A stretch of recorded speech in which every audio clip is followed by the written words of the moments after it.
領域展開無料空想. Satoru Gojo, kẻ sở hữu lục nhãn lẫn vô hạ hạn,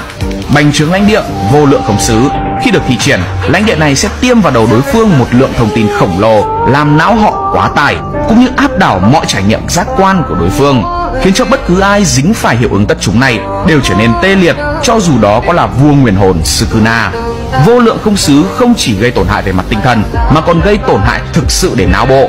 Trong trận đấu lãnh địa giữa những kẻ mạnh nhất ở chap 230, dù lĩnh phải hiệu ứng tất chúng của vô lượng không xứ chỉ trong chưa đến 10 giây, não của Nguyên Vương Sukuna đã bị tổn hại tới mức không thể sử dụng bành trướng lãnh địa trong suốt phần sau của trận chiến. Nhược điểm duy nhất của lãnh địa này đó là nó là lãnh địa khó kết giới đóng, nghĩa là nếu gặp đối thủ đủ mạnh, vô lượng không xứ hoàn toàn có thể sụp đổ do nhận tác động từ bên ngoài lên kết giới. Gojo Satoru